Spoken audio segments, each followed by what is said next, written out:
ក្រោយបញ្ចប់តំណែងលោក Ruben Amorim នៅថ្ងៃច័ន្ទទី 5 ខែមករាឆ្នាំ 2026 នេះក្លឹប Manchester United ត្រូវទូទាត់សំណងជូនអ្នកចាត់ការជនជាតិប៉ូទុយហ្គាល់ម្នាក់នេះប្រមាណ 12 លានផោន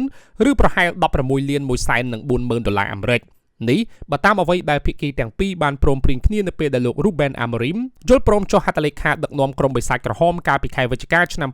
2024 ក្នុងកិច្ចសន្យារយៈពេល 2 ឆ្នាំកន្លះជាមួយជំរឿបន្ត1ឆ្នាំទៀតប៉ុន្តែជាក់ស្ដែងអ្នកចាត់ការជនជាតិប៉ូទុយហ្គាល់ម្នាក់នេះដឹកនាំក្រុមបានត្រឹមតែ 14 ខែប៉ុណ្ណោះគួររំលឹកថាពេលក្លឹបបិសាចក្រហមទិញផ្ដាច់លោក Ruben Amorim ពីក្លឹប Sporting Lisbon កាលពីចុងឆ្នាំ 2024 ពួកគេបានបង់ប្រាក់ឲ្យក្លឹបយក្សប៉ូទុយហ្គាល់នោះចំនួន 9 លាន 2 សែនផោនឬប្រហែល 12 លាន 375,000 ដុល្លារអាមេរិកគួរបញ្ជាក់ថាលោក Ruben Amorim ដឹកនាំក្រុមរយៈពេល 14 ខែ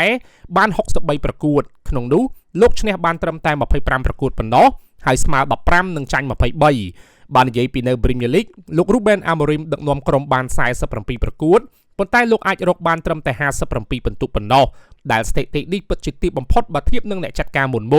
រឿងដែលអាក្រក់មួយទៀតនោះគឺលោក Ruben Amorim ដឹកនាំក្រុមរបូតគ្រាប់បាល់រហូតដល់ទៅ 15 ប្រកួតជាប់គ្នាខណៈកន្លងមកក្រុមបិសាចក្រហមពុំធ្លាប់ជួបកំណត់ត្រាដ៏អាក្រក់ខ្លាំងដល់ម្លឹងឡើយនៅក្នុងប្រវត្តិសាស្ត្រ